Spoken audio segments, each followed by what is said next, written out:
Joining me now from Wheaton, Illinois is Scott Hamilton to discuss more about the shutdown and how it's affecting air traffic and its workers.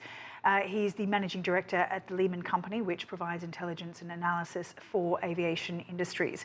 Thanks so much for joining us on the program today. Nearly 13,000 air traffic controllers are working without pay as the government shutdown enters its second month. How is a situation like this sustainable? It's not sustainable. We've already seen before November 1st, airports delaying flights by hours and implementing ground stops.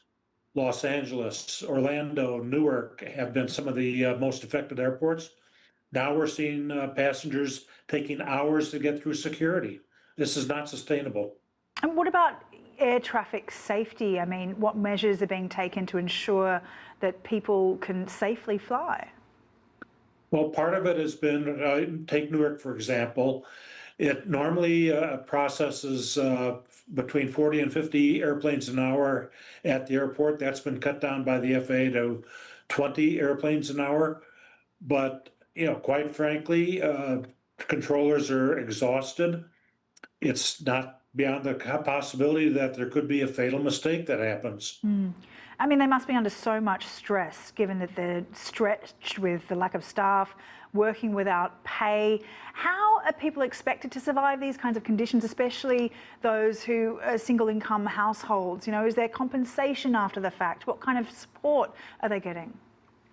Well, they will get back pay, but in terms of meeting your bills today, some of the banks are working on being flexible on mortgages, but you still have to buy groceries, you have to buy gasoline, you have to pay for your heating, and this is just something that the country is going to be hurt really badly, even more than it is, if this continues for much more time. And Donald Trump is incredibly firm in the way that he says this government shutdown will end when the Democrats give in. But he's made no immediate plan to address the healthcare costs that Democrats are pushing.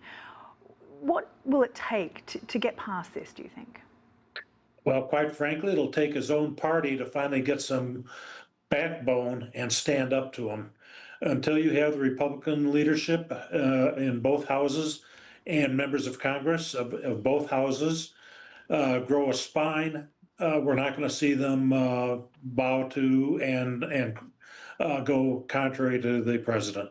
All right, Scott Hamilton, we'll leave it there. Really appreciate your time.